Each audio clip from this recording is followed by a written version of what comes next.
Welcome to the Mystic Feminine Fertility Podcast, a sacred container for heart-centered conversations about fertility, pregnancy, menstrual cycles, and divine feminine energy. My name is Annalise Yagyajoti, and I'm a fertility awareness educator, a holistic reproductive health practitioner, and a modern mystic. It is my absolute joy and pleasure to host these conversations and share them with you. Alrighty, my friends, welcome back. Today I am joined by Miss Glenna James. Glenna is a holistic health practitioner, a fertility and pregnancy coach. She works with women to help them understand their own cycles and learn about their bodies. Glenna also holds multiple certifications, including acupressure, feng shui, and holistic nutrition, as well as many, many others. Glenna holds a Master's of Science degree in Complementary and Integrative Health from the National University. She is also a clinical herbalist, as well as a self-published author, her own book of The Energies of Herbs. She is passionate about women's health, fertility, herbs, and wellness. She wants to help women understand their own bodies and have a healthy, active, abundant life. So beautiful. Glenna, where are you at in your menstrual cycle? I am actually between ovulation and my luteal phase. Me So too. my temperature just had my first high temperature, even though the first day was like really low. Mm-hmm. But this is in the upper 97, close to 98. So I know it's going to go into that because I also do LH testing and check. Oh, great. But I also have ovulation pain. So I definitely know that as well. The middle schmerz. Yes. I've never had it, but a good portion of my clients do. Can you describe in your own words what that middle schmerz or that ovulation pain or sensation feels like? It really depends on the cycle. Usually it's like a mild cramp, Mm. either on one or the other side. And then sometimes I've noticed when I'm not as active or I've been really stressed, it's like a very heavy cramp and it can hurt sometimes. But that's mostly I've noticed depends on how I'm feeling throughout the day. And I've noticed because I just found out I had some food allergies, taking that out took a lot of the inflammation out. So now it's just a mild cramp. Okay. And how long does that sensation last? It always seems to hit me in the middle of the day. Okay. Never in the morning. It's always in the middle of the day and at night. So it usually lasts for a few hours. Okay. And if it happens at night, it happens when I go to bed and then I wake up and it's gone. Interesting. Okay. And so how long ago did you feel that ovulation pain? I've always have, but I just thought it was like some weird cramp until I started studying and realized, oh, that's what it is. Mm-hmm. And then tracking it and realizing, wait a minute, LH test, circle fluid, this happens. There's got to be a connection. Mm-hmm. And what about in this specific cycle? When did you feel it? It was a little weird because I felt it like a day after the LH test. So I knew, like, wait a minute, maybe I had a slow rise. So Mm-hmm. I felt it probably about 2 days ago. Okay. Well, normally with the LH strip, the luteinizing hormone, like those ovulation predictor kits, Yeah. wouldn't those be positive like 24 to 48 hours before the actual act of ovulation? Yep. Okay, yeah. It's all coming together. So today, 2 days post ovulation pain on the first day of your high temperature in the space in between ovulation and the luteal phase, how are you feeling in your body? What does this phase of your cycle feel like? Normally, this phase of my cycle before always felt really drained and very meh. Just like I didn't have a lot of energy, but now fixing some food issues, I actually have a little bit more energy than I expect. Okay. Still kind of grounding into myself, kind Mm-hmm. of going into like introspection, but I do feel not as much energy as I had before going into ovulation, but more grounding and more not like your death. No, not a lot of PMS symptoms earlier on. Mm-hmm. So that's got me wondering, like, maybe most of those were food related, some of the inflammation. So it's a shock. It's a transition right now. Yeah.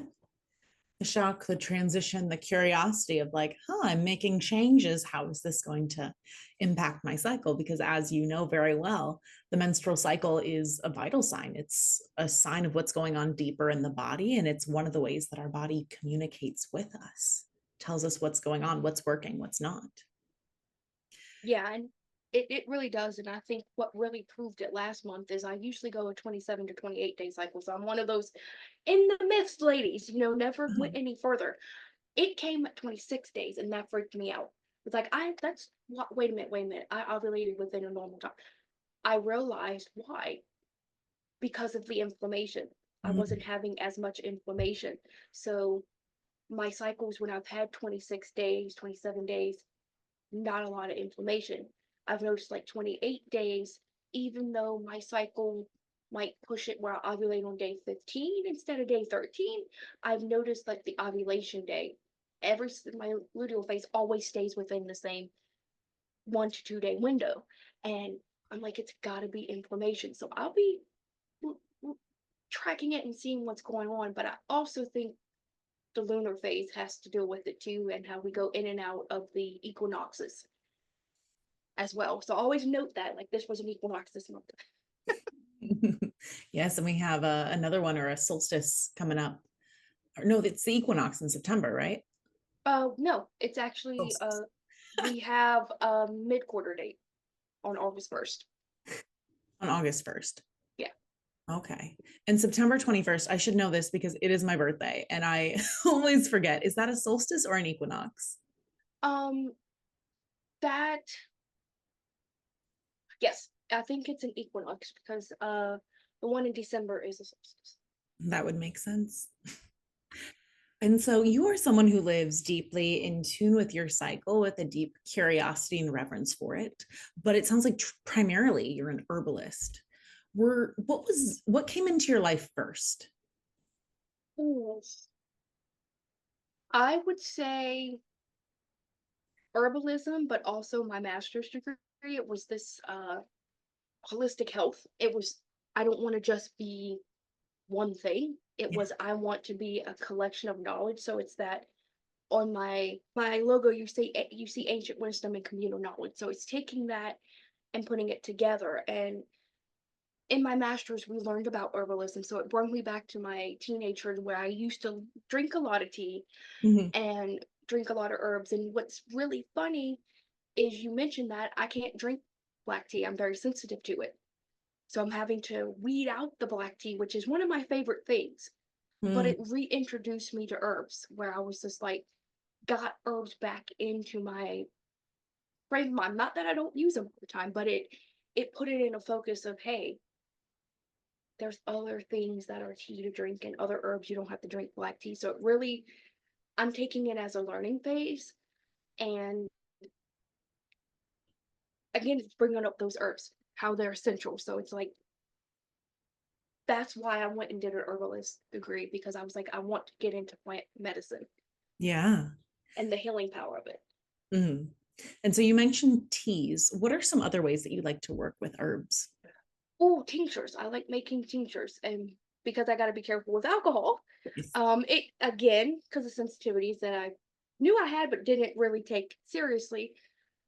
It's got me back into the safer side of it, like glycerins that kids can have, Mhm. and more people that actually some people can't tolerate alcohol and other hard vinegars because they have IBS or they've had issues with their stomach. So it's really got me back into the tincture making and being careful about what I'm doing. So it's like, why is this season of carefulness happening? Mhm. I I don't drink alcohol. It just doesn't do well in my body. And so when I moved to Asheville several years ago, it's a big herbalist town. And I was like, I'm going to learn how to like work with some herbs. And so I was like, I'm going to make some tinctures. And I really don't know much about alcohol, but I went to the store and I just bought Everclear because it was the first thing I could find. And I was making all these tinctures in my house. And I remember I was just putting all these tinctures into my drinks and like into my mouth. And I was feeling so sick. And it took me like at least a week. I was like, oh my God, I'm ingesting like several shots of Everclear because I was just soaking my herbs and making my own tinctures and then not dosing it. So I have so much reverence for the path of herbalism. And I'm so grateful for the herbalists who have come into my life and those who have given me knowledge about herbs and also, yeah, guided me towards, more glycerin based tinctures that work a lot better in my body, where I'm not accidentally intoxicating myself. And vinegar. Vinegar is another thing. It's just about how much you can extract out. And Mm-hmm. vinegar is another thing that you can bring out and make vinegars. Or you can use honey. You can Yeah. use syrup and make syrup and honey and more of like a syrup based Mm. thing as well. I've seen a lot of people do like garlic infused honey for immunity. Hmm. So I guess, yeah, why couldn't you do that with any herb? And then herbs have re-entered my life recently with Yoni steaming. I've been steaming for a long time from an intuitive background where I just collected herbs and would throw them in a pot and would steam. But now I'm offering this Yoni steam service to my clients. So I'm really diving back into the world of herbalism and learning about the different plant medicines, allies, energies, how they work together, and then adding in steam as a way of supporting the body. Do you offer Yoni steaming or practice Yoni steaming? I've heard of it. I don't Oh, offer it. It is something that's in my belt if need be. But yeah. I do, it's kind of like a sitz bath. It's those Yep. things with pregnant women. You can offer that. But here, people think sitz bath only for pregnant women. They're not. You can do it for postpartum women, even when they're not pregnant. You can do it for anybody. It's really about healing, especially like let's say you had a really bad rough cycle and you got a lot of pain down there after intercourse, let's say, Yeah. you know, you can still do a sitz bath. It's really healing, and like the steaming also is one of those things as well. And I think it's always caution and safety. You got to make sure the person you're doing it from knows what they're doing, and you're not Absolutely. like putting the herbs up there. It's like no, No, not no, using it no. as a tampon. It's just steaming, and we know steaming works for the face. It works for the skin, Mhm. and that's an orifice. And if you're doing that at the right time of your phase of your cycle, so that's another thing. Yes. Yes, that is so true. Like steaming it's a relatively gentle practice, but it's not for everyone and it's not for every phase of your cycle. Like if you're trying to conceive, you never steam after ovulation. If you're pregnant, you don't steam. But like the research on it for postpartum really blows me away. That fourth trimester study from Kelly Garza at Steamy Chick, they did a phenomenal job with that study, and really showing the benefits of steaming, especially with recovery after birth. And I use it with my clients to help them decrease period pain and regulate irregular cycles and just to connect to the womb space as a spiritual practice and so many other things. I'm curious, I want to You got to circle send back. me that study. You got to send me I that will. study. I will. It's called the fourth trimester study. I will send it your way. I want to circle back to what you were saying about the sitz bath and tap into your vast herbalism knowledge. So, if someone is having pain with intercourse, you mentioned having a sitz bath could be supportive. What kind of herbs would they use for that sitz bath? You know, lavender is always good. People think of it as a stress relief, but it's Mhm. also one of those healing herbs plus calendula. If you look Ah, at a lot of salves and balms, calendula is in there. It's very soothing. But even, I'm going to go out there and I'm going to say St. John's wort. People think of oh, that for depression, but yeah. those healing herbs, and everybody has this in their yard. Doesn't mean you go get it in your yard. Please don't. Unless you like, don't put anything. But plantain. Mm, It's a common herb that is in people's yard. Don't, like I said, be careful. But it's one of those healing herbs in a lot of tinctures and salves. So real, even I even said people don't like lavender. Some people don't like the smell of it. mm, Chamomile. yeah. So like chamomile is soothing. So you can go that way. And ooh, and I gotta have to say aloe vera. Oh, I'm gonna yeah. have to say aloe vera. I mean, that sounds like intuitively that it would just be very lubricating and cooling. Yeah.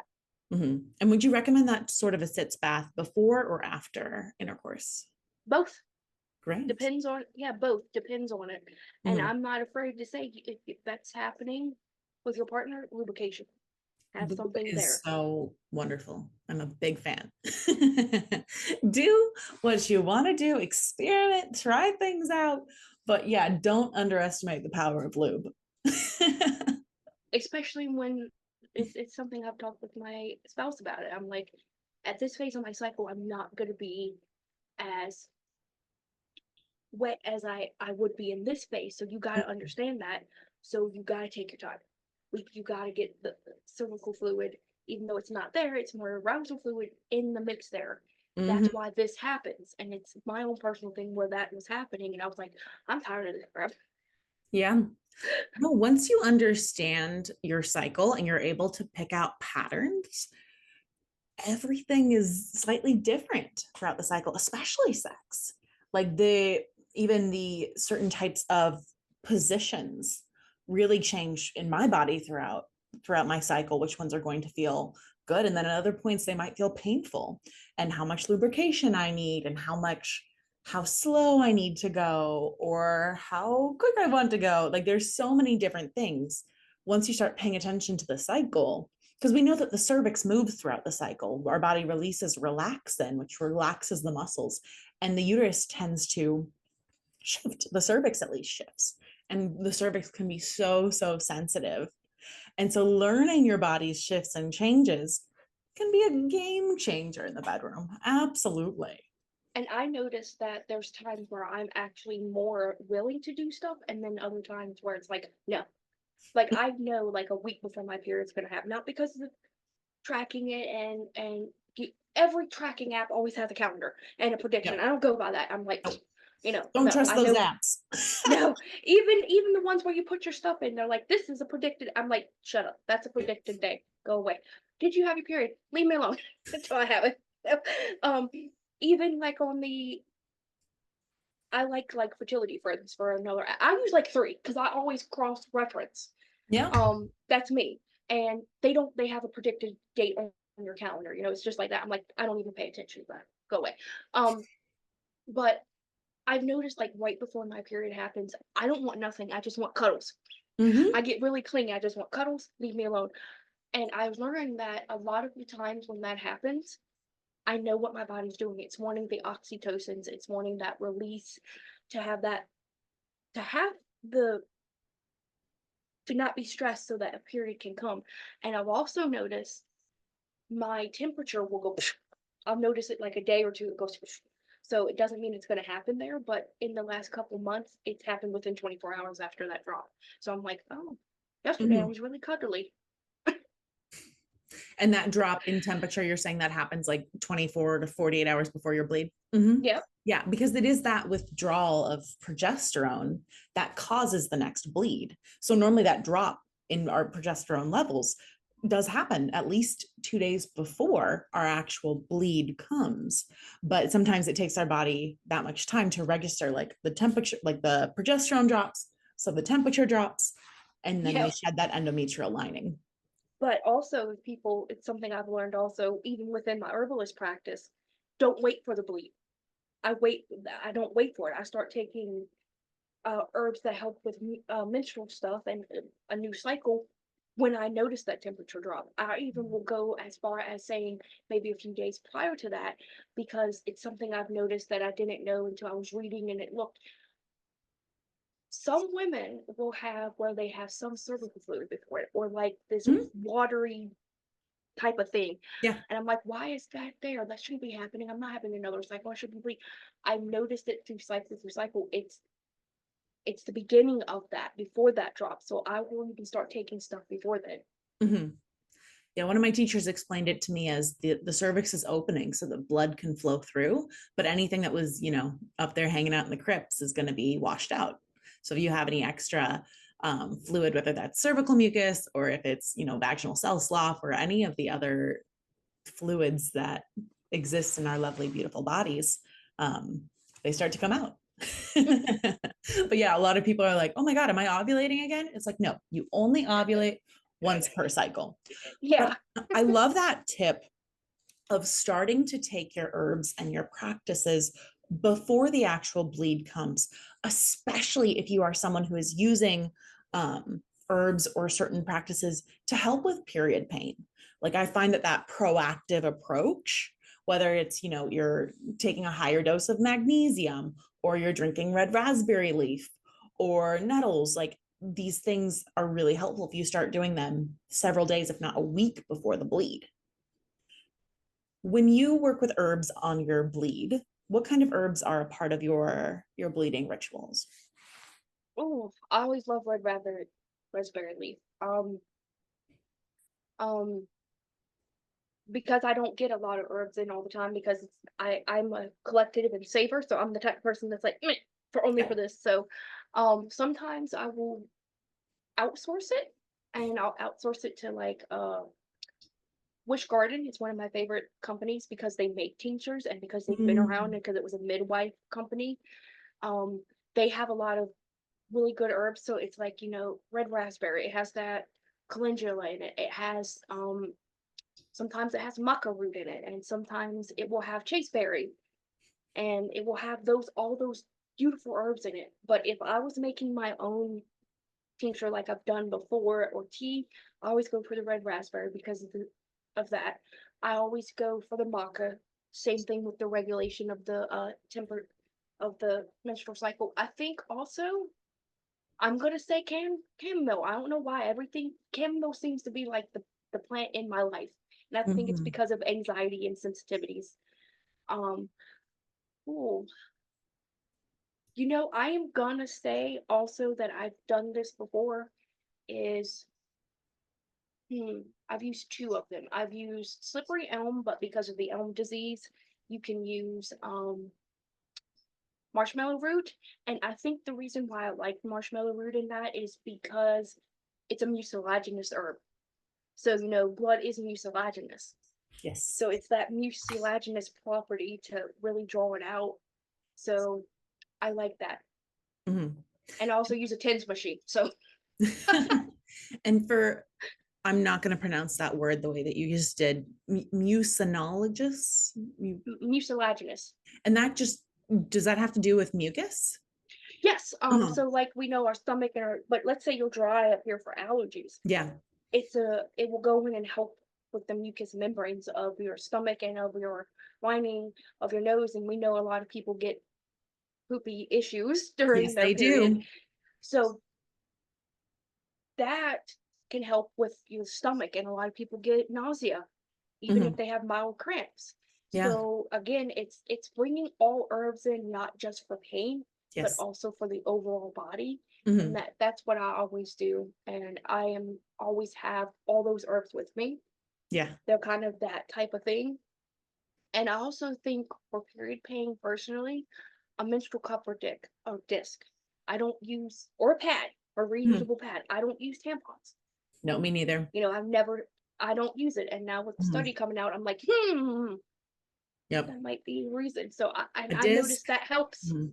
A disc, a cup, reusable pads, period underwear. Same Like with me. really, I use both. yeah. Looking for things that, because like tampons will create inflammation by literally plugging up your flow. So we're really just looking for products that are going to let flow happen a little bit easier. And the menstrual cup doesn't, puff up when it gets blood in it. So it just stays that shape. And then you're able to release the plug and let the flow go. So definitely that's a phenomenal tip.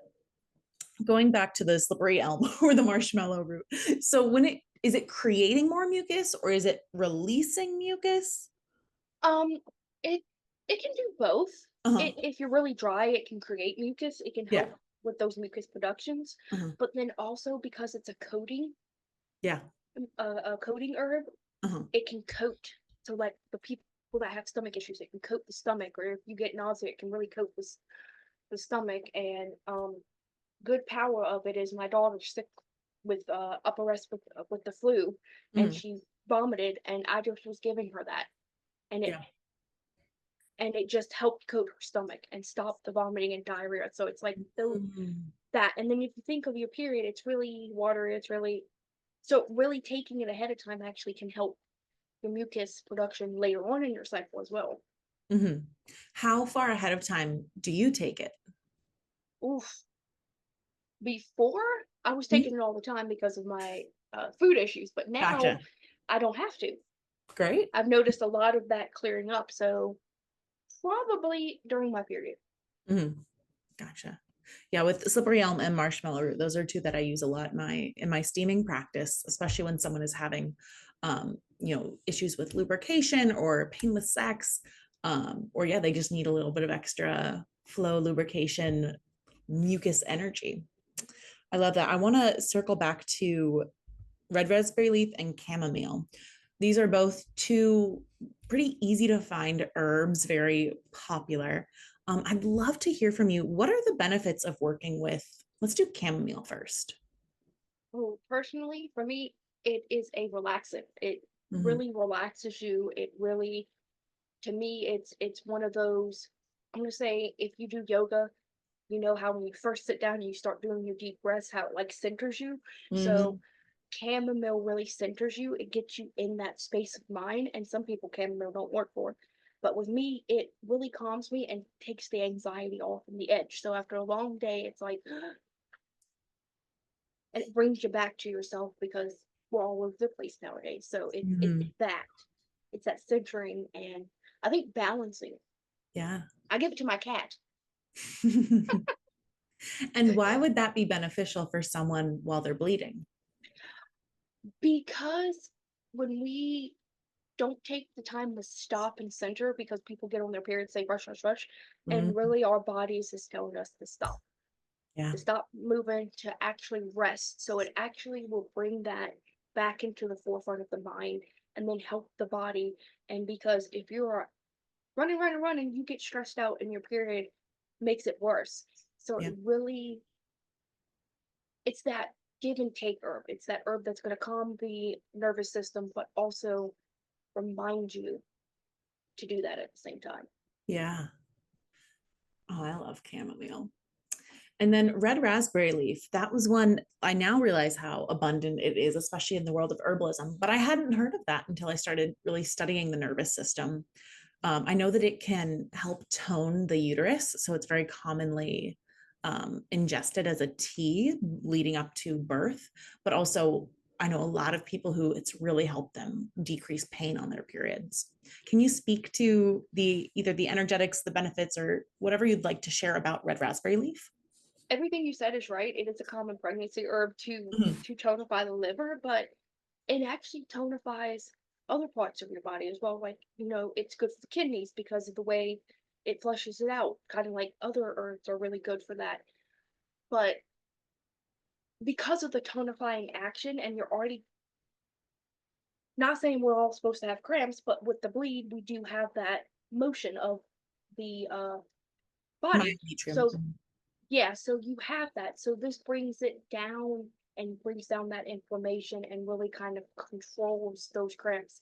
As someone who had horrible cramps as a teenager, introducing that as well as other practices really brought that to mind how we need that to move the body and move the blood out, but we don't need it to work so damn hard Yeah. at itself. Yeah. Don't need it to work so gosh darn hard. Oh, red raspberry leaf. It's also one thing I appreciate about it is it's tasty. Like it's got that like subtle fruity flavor. Whereas sometimes when I'm drinking medicinal herbs, I'm like, oh yeah, this is medicinal. This one's it's quite nice. Subtle. Yeah, and a lot of people, I'm going to add another one on here, who Yeah. can't sleep because of their period cramps, or they can't Mhm. sleep because just the, inflammation and whatever issues are going on. I'm going to say valerian. And yes, it's going to smell and Mm. taste like a dirty sock. But I tell you, Might work. valerian does the same thing as your sleep medications you're going to do that usually get people addicted. It works on the Mm. same part of the brain, but isn't addictive. And again, you can titrate up between a little to a lot, but again, you'll know when you can't take it because your body will feel like it's a little. Mm. You don't want to get to that point where you can't like pick up your cup. Yeah. It's you have to start off on a low percentage of it But that thing, if you're a person like me who can sleep and you take that, you're out. You're out.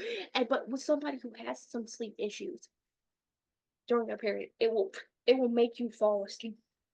Mm-hmm. And it's one of those safe herbs. In herbalism, we hear about tonic herbs, we hear about safe herbs, and then you titrate up to what would, not that it's not safe, but more,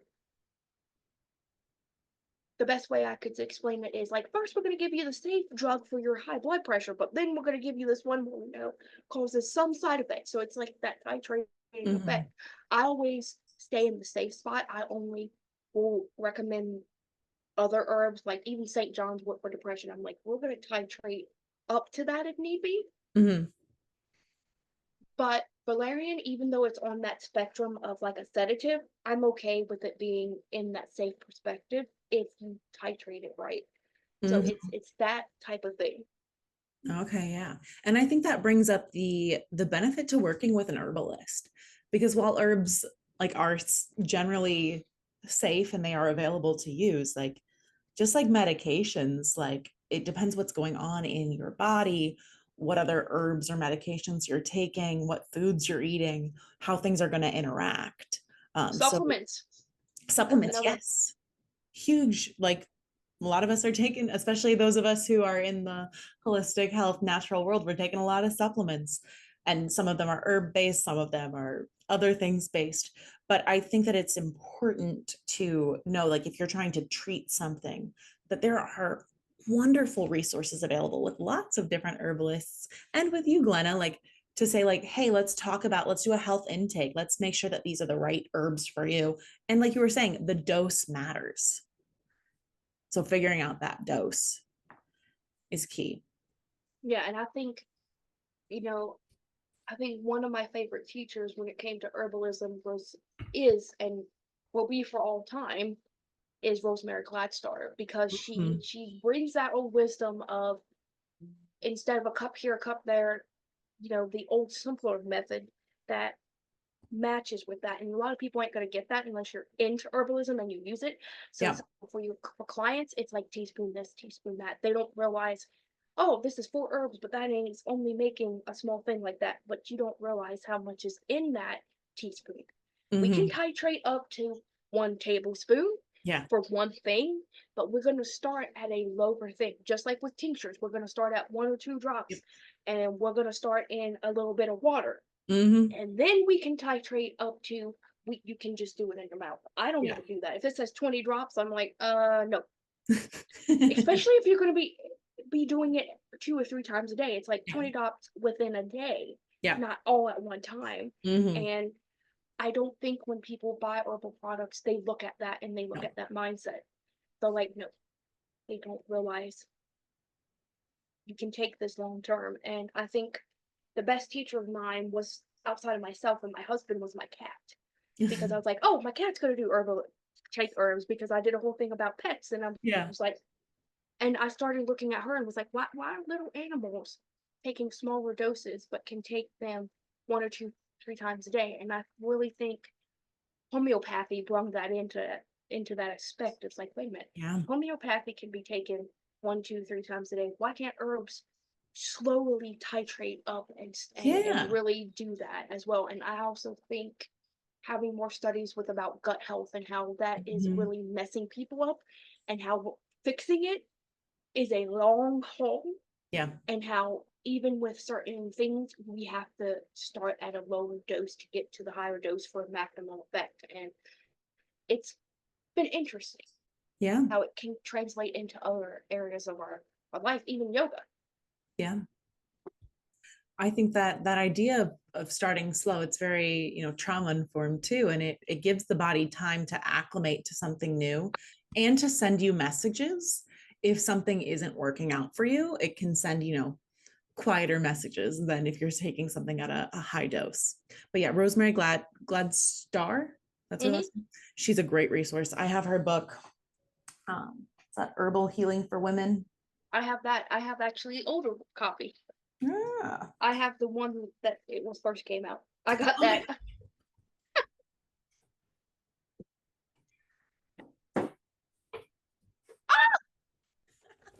I didn't want the newer one. I wanted the older one. Yeah, that goes into different herbs that you can use and how you can use them. The other herb that you mentioned for the menstrual cycle was maca, or I guess that's a root. Yes. What are the benefits of maca? The number one benefits is its regulation. It regulates your menstrual cycle, so it regulates from all your cycles. So you Mm-hmm. can take it constantly. So it's one of those kind of like we think about immune modulators that modulate the immune system. Think of Mm-hmm. this as like a modulator for your uh, menstrual cycle, for your fifth vital sign. Yes. Do you have any idea how it does that? Actually, oh my God, there's a lot, but off the top of my head, I don't know the actions. It's one of those chemical reactions. Each herb Yeah. might work for different people at different phases, and that's another thing. Just because one herb works for somebody else does not mean it will work for you. Kind of Yes. like I said, sometimes chamomile does not calm people down. It don't work at all. Yeah. So but it might be working for them. It just might not be a calming herb that they could feel. It might be a calming in a different way. So it's knowing that different properties. Now, if you wanted to go into the scientific, this has this vital oil and this has this, herbalism and herbalists know that, but I have not wanted to, I've learned that, but it's like I don't remember it. I don't Yeah. remember what it's good for. But I'm the type of person that has, like you, I have reference books here and I'm not afraid to pull them out and be like, hold a minute. Yeah. This is the vital oils and read it off to you Mm-hmm. to make sure you feel safe. So that I Yeah. think that's what makes me and you unique, because I think a lot of holistic health, like doctors, don't want to say they're wrong. They don't want to double check. They want to Mm-hmm. just give you resources right out gate. Yeah. And I think that's the difference between a coach and a practitioner. Is the practitioner will sit with you and be like, hold on a minute. Yeah, all the time I'm like, I feel pretty confident in this thing, but like before we start doing it, I want to do a little bit more research and I'm gonna, send you an email follow up later. Like I am so ready to tell people when I don't know a thing because like that's just the reality. And like I want to be so honest when it comes to people's health and really like coming back to this space of empowerment. Like that's what the menstrual cycle is about. That's what I believe even herbalism is about. It's about putting power back into people's hands and bodies to heal and understand themselves. I'm not going to pretend to be an expert on your body. I know a lot of things, but I don't know what's happening inside of your body. I'm not going to pretend to. I'm curious. I'm jumping a little bit.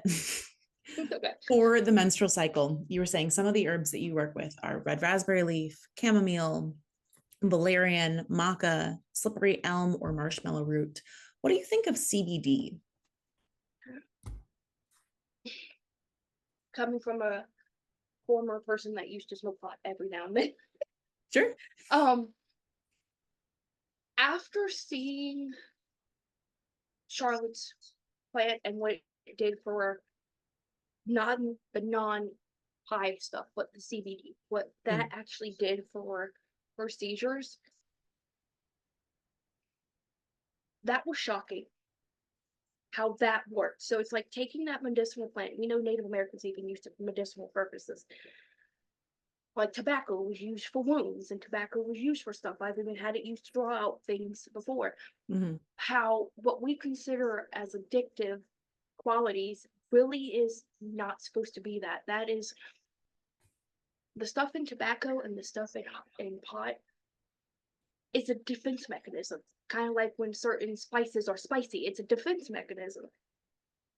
The hill itself, kind of like the caterpillar, will do that. Certain herbs, the rose has thorns. It's a defense mechanism.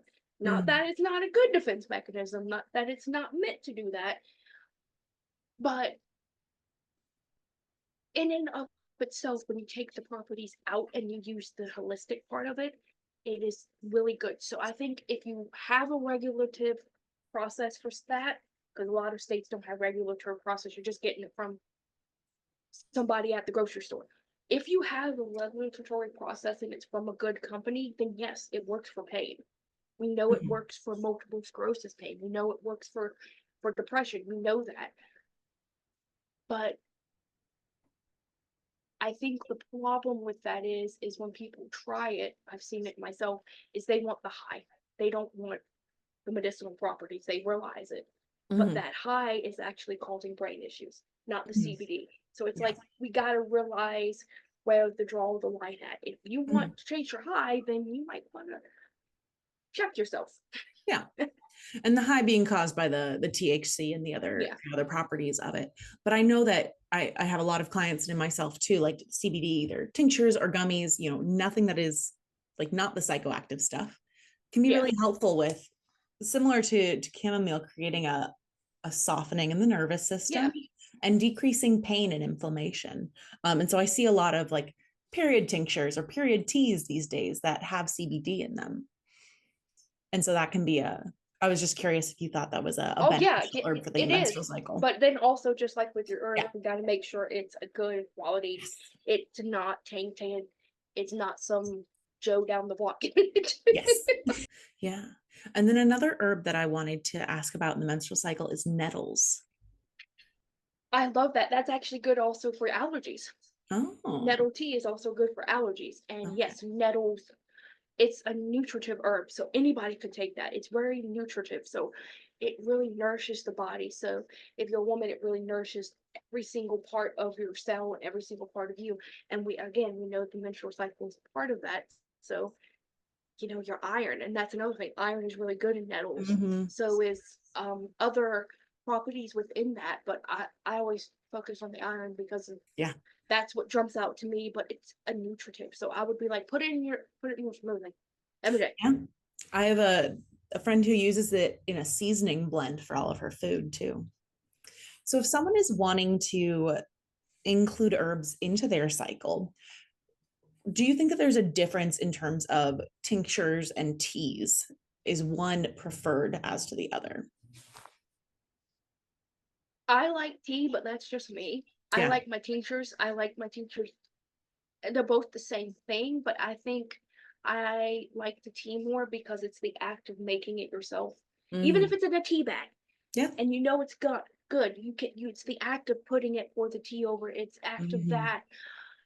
Unless you're making your tinctures yourself, you don't get that Hmm. unless you like me, you know a company that you can see the process, you know Yeah. that they've been around for years, you can trust that. Hmm. You can still tap into that when you put your tinctures in your water. And Yeah. it's that taking a minute to ground, you know, thank Hmm. the herbs for what they're doing and really taking the time to uh really, I'm gonna say, commune with what you're doing and get and do it other than just being fast active. So I really think the tea brings you back to yourself. It's really Hmm. that thing. And I noticed that's what I do in the morning. When I do it, I kind of rush, but I won't drink my tea very much. I've had Hmm. many times where I'm like, oh, this is half my tea, and then I'll drink it later. Yeah. Um, and I'm a saver. That's the point. With my teas, I'm like, I'm a saver. I'm not gonna drink it all this right away. Uh-huh. But yeah, I would go with the making the tea. Yeah. I like, especially for the menstrual phase, I think adding in like hot tea, warm tea, it also creates warmth in the body, warmth in the uterus, and helps to clear out that any sense of stagnation, which can cause further pain, cramping, brown blood, all sorts of things. But I think, yeah, there's a level of practicality too. If you're not someone who enjoys drinking a cup of tea, do the tincture. Like if there's so many different ways Hot water, you to can do work it with with the hot herbs. water. With hot water, yeah, that's basically a tea. Yeah, But it's a and I tincture tea. yeah, and I think that that goes into the Ayurvedic practice of things that are cold using hot stuff, things that are hot, Mhm. like summer. We don't want to be eating a lot of hot stuff. And if you notice, a lot of people will eat hot stuff, but they let their food cool. Mhm. They will do more cooling stuff. So it brings back into Ayurvedic practices I know about and use. So, and your douches, different douches, what implements one. And then again, that's personalized. That's not a set thing, it's all personalized. Mhm. But blood would be cold, they say, that coming out of the body. So you would use heat to warm that, especially with inflammation. And then that goes into Chinese medicine where inflammation is wet and cold and bringing all that. Yeah. And so, as someone is moving into their follicular phase towards ovulation, as their body is building an estrogen, as they're getting ready for ovulation, what type of herbs would you recommend? Ooh. I think I would recommend, I'm still going to say red raspberry throughout the whole thing. Um, I definitely, because you're going to have more energy, definitely again that valerian in there, and the marshmallow root, especially to help with the estrogen, just in case you're a woman that don't produce a lot of mucus. Um, I think it's the same thing as where women for a while were using uh mucilaginous things that they were using like Mucinex to do that. You can Yeah. do that naturally. And it's like I'm like, okay, it might work, but it's like you can do that naturally. I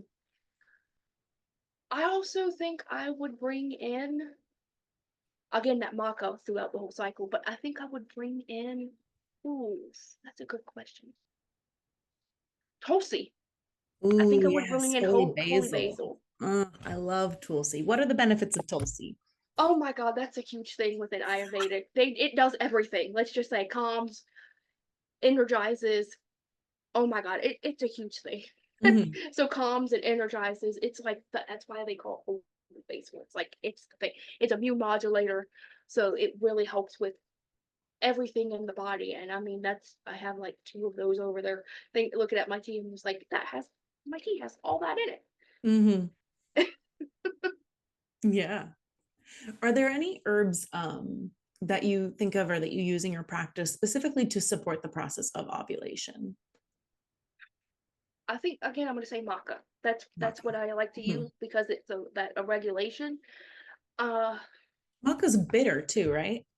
yes, it can. You can get it in capsules. You can Because when I think about ovulation, one of the things, there's a lot going on, but one of the things that is helpful is your liver functioning well. turmeric and ginger. I was gonna say that too. Turmeric and ginger, and then bitter herbs that help. What do bitter herbs do for the liver? Do they detox it? Do they activate it? I think they stimulate Both. it. Okay. They stimulate it, but you can Yeah. also have bitter herbs that activate it, and Mhm. then you can also have bitter herbs that actually detox it and help with phase 1 and 2. Like turmeric and ginger helps with one stimulate it, but helps with phase 1 and 2. Mhm. Um, I also would go for if you wanted that. Oof, because I can't have ginger because I've realized I'm sensitive to it. It says I would go with dandelion root. Uh-huh.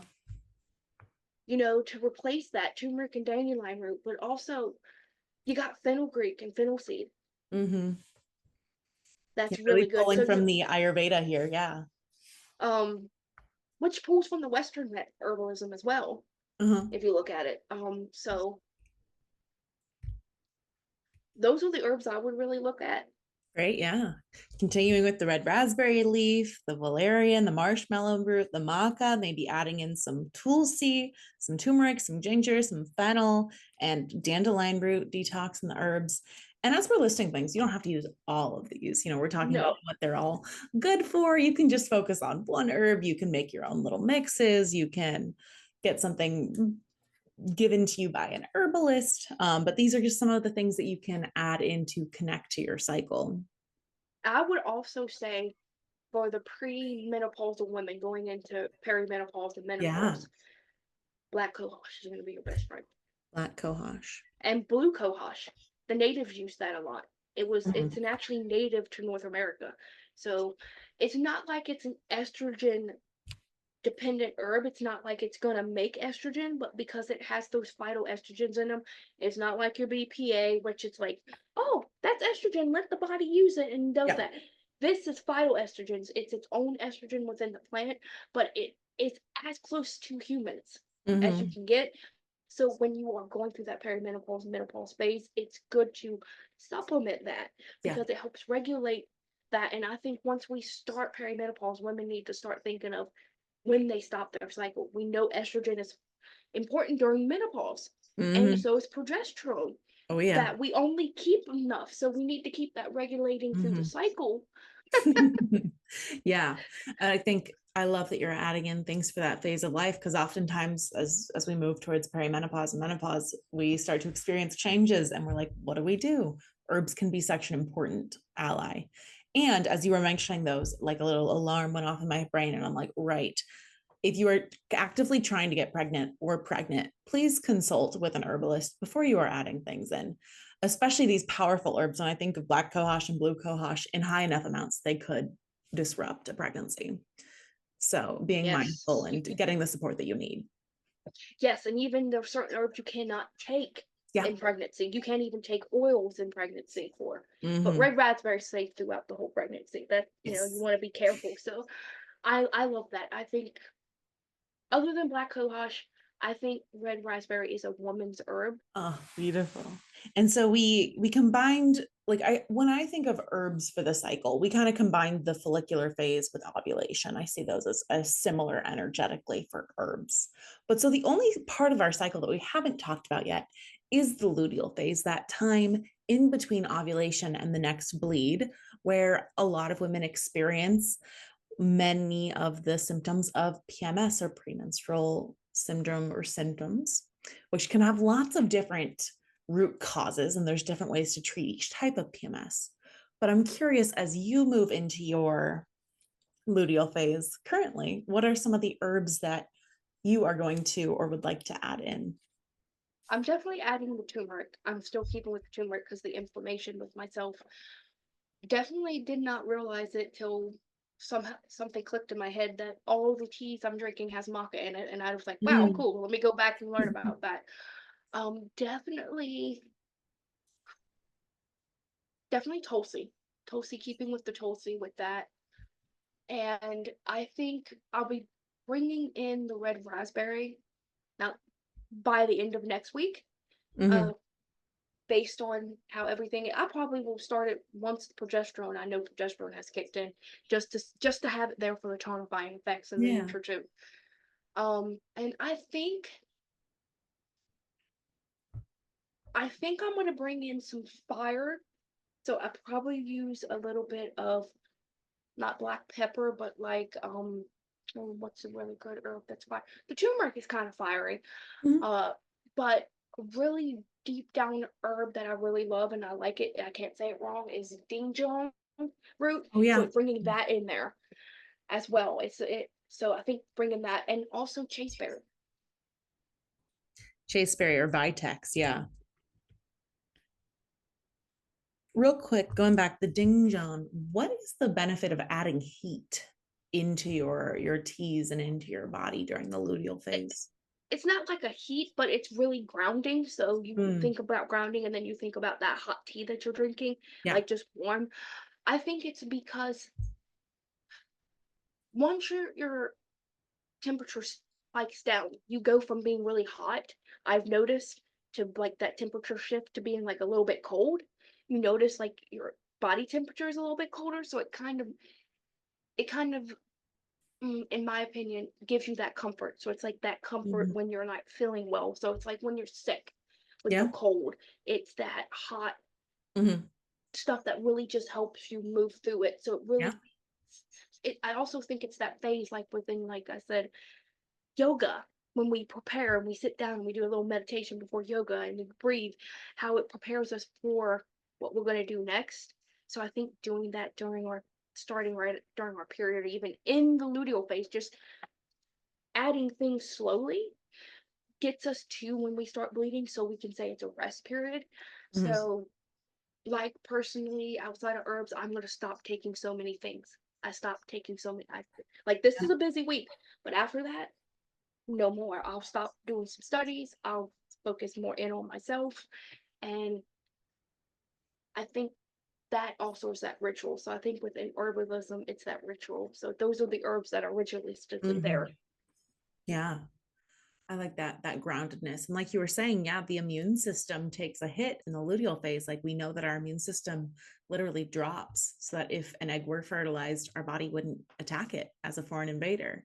So this is a time when, like, if you're exposed to some germs and things, you might get sick. You're more likely to experience that. So yeah, adding in that groundedness, that support, the nutrition from tulsi and turmeric and red raspberry leaf, and I think you said ding dong, and chaseberry. So chaseberry is one, Vitex is also another name for it, that is super popular in the women's health world. I'd love to hear you talk a little bit about chaseberry.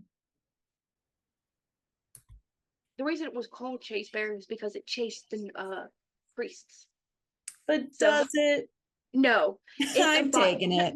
no, I it wasn't actually chased. no, it revitalizes your organs. It revitalizes just everything within the body. And so there's a lot to go into that. I'm still kind of reading the research about that Mhm. because it's like, oh, there's so much. Yeah. Just I'm, cornucopia. One book says this says that. So, Mhm. and even like within men's health, they use that to revitalize the prostate and revitalize the Yeah. semen fluid.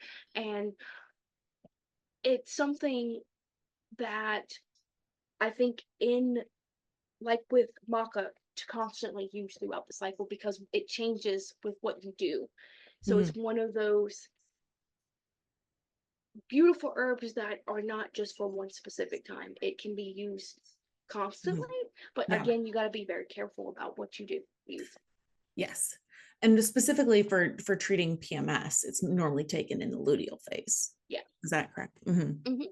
Yeah. So that one can be helpful. I mean, like all these herbs, they're not for everyone, but that one is quite popular for women's health and for PMS in general.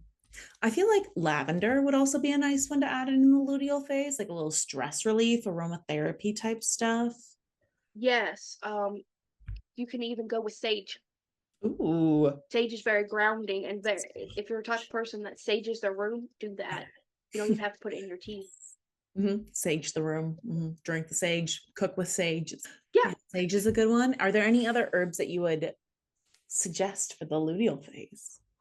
I think I'm gonna say this, and it's probably because I have it in my pantry and I love it so much. Uh-huh. Parsley. Mm-hmm. I think that goes back to we know parsley and like oregano and certain other herbs help pull out heavy metals, help pull out inflammation and Ooh, toxicity. So I yeah, think that's what it is. I love that. Yeah. And what about the valerian in this phase? I would start that probably when I notice PMS symptoms start. Like Mm-hmm. with me, that's a couple days before my period now. So I Mm-hmm. would start doing that for the sleepless nights or where for some reason PMS, in my opinion, when it happens to me, it's anxiety prone. It's Mm-hmm. where my anxiety comes in. So that's where I would use it. So for those, I'm overthinking. Yeah. Yeah. That is one of the four main categories of PMS. It's, anxiety, depression, cravings, and something else that starts with a C, or heaviness. And they each have a different root cause. So yeah, like that makes sense. We'd want to pull out the heavy metals and create some grounding. So let's say that someone is listening on this conversation and they are so jazzed about herbs and they want to learn about these herbs and learn how to make their own teas and tinctures and all the things. Where would you recommend that they get some more information? Come to me. Yes, ma'am. Go to my website, which is theholisticblend.com, and you can find me on social media, which is Facebook, Instagram, and also Threads. But if even if they don't want to come to me because they don't know like how to do that, I have a women's group which is donation based. Mm-hmm. It's right now it's only $5 for a year because I don't do it very often. So that's a nice way to do that because we talk about many different things within it. Mm-hmm. Um, that might change in a couple years where it's month by month you will pay that. Yeah. Depends on how we get to that, but I just wanted to start something. And Mm-hmm. you kind of were my inspiration and other people how just having those groups really it brings women together, but then Mm-hmm. also it brings past clients together so they can really help. But maybe also down the road, I wanted to let everybody know here I will have a pregnancy program and a postpartum program, Amazing. and I am bringing herbalism into that. That is an actual program. All my stuff is programs. I have monthly programs, but this will be a Mm-hmm. program, and I'm excited about that because I think I'm the life cycle expert. I think I'm the practitioner that goes for the life cycle of people Mm, instead of just one or the other. I'm like, I'm with yeah. you from the beginning to the end. And Mm-hmm. thank you for bringing the trauma informed. And I will be doing a class about that. And some things personally has been happening to me and friends I know that has brought trauma informed back into the why I should know that. So I'll be bringing that into every aspect of my training. Beautiful. I'm excited for your training out with your trainings in, fertility awareness and herbalism and as a doula and a lactation consultant and I'll be yeah, doing childbirth classes eventually once I have that. Getting more people all the together. things. I think that's such a beautiful offering. Are there any other offerings that you'd like to highlight here that you'd like to tell people that are going on in the next coming months? Yes, in the next couple months, not that it's a service, but you will see a change in my title. I will be a naturopathic practitioner instead of holistic health Oh, practitioner. Um, so that is a big thing because that's bringing in more everything. So I'll be learning more about hydrotherapy and that. I'll be learning more about ooh, homeopathy instead of just being a certified homeopathy. I'll be learning more about that. I will be learning more about herbs, so that's beautiful. But nature therapy, how that I learned that in my master's, but how this will deep dive into that and how the philosophy of naturopathy is kind of already there. Kind of like do no mhm. harm, do this as a teacher. It's already there. And coming up in the next couple weeks, I'll be launching a 2 month, 1 to 2 months package. Depends, I haven't decided yet, which will be having an added on allergy and sensitivity or environmental test. Insurance Ooh, will pay for it if you have hot insurance. diggity. And it's basically consultant where I'm consulting you, but it's going to be worth its money for the test is usually like 200, 300 if your insurance pays for it. Mhm. You're just doing the one allergy test and just having me consult with you once or twice. It's Mhm. a bargain for what I'm going to have it. It's going to be cheaper than the $300 I usually do. It's going to be a Yeah. little less than that because I've made, I think it's with myself when I've learned it, how that and everything else is impacted. So it's a starting point to hopefully get you to stay with me for things and how I Yeah. might bundle gut testing with that. How that Mm. and gut testing, how gut testing insurance won't pay for it, but how Yeah. I can tack that in as an offer if somebody needs that. And I didn't realize that IBS and food sensitivity are so related. Yes. I even got my husband doing it right now. Our insurance is paying for him, and I'm just like, I have IBS. You will be my person. I already have another client that's doing it for me too. But I'm like, anything I try on you guys, I try on myself. Hmm. Hmm. That's another thing you gotta realize. I am my husband and even my cat's the guinea pig. I even You got my are husband. sharing the love, the health, the experimentation with I those got that my you love husband. most. I got my husband. He doesn't know this, but I got him tracking his. I'm in the. I will find a study and give him a basal body temperature thermometer and make him take it and see what happens. I Yeah. want to do that so bad to see if their men's temperatures change. We know they constantly produce stuff, so Mm. it's like doing that. But They do with the thyroid. So like older thyroid testing was just basal body temperature throughout the day. yeah, so it's like I want to do that for men and see if their temperature changes. So it is something I'm gonna do in the fall. I know it's not. I'm not no big researcher, but Yeah. I want to do it and see because if it wasn't for my husband, he wouldn't. I wouldn't have been able to realize that men have their own thing too. And I also think taking charge of your fertility taught me that a little bit too. Yeah. But I was like, hey, they have it. They have to have a temperature fluctuation. I think we would have to check twice, one in the morning, one at night. But Mm. I want to do that. Yeah. And you so can. so maybe I'll do a blog. Maybe that will Yeah. come out as a blog. Blog, all the things that you learn. Glenna, where can people find you? Where can they stay in contact with you? They can see me on my website at theholisticglen.com, on Instagram and Facebook and Threads at theholisticglen by Glenna James. Beautiful. Well, thank you so much for your knowledge, your wisdom, your willingness to come here and share. I greatly appreciate it. And yeah, I'm so grateful for you and happy to be connected with you. Thank you so much for taking the time to listen to this episode. If you enjoyed it, it would mean the absolute world to me if you'd share it with someone else that you think would like it, or leave a review. You can learn more about our guest by reading the notes below. And if you want to learn more about me, my one-on-one coaching, my memberships, or my online courses, you can learn more at mysticfemininefertility.com or Mystic Feminine Fertility on TikTok and Instagram. Have a wonderful rest of your day, and I look forward to seeing you in the next episode.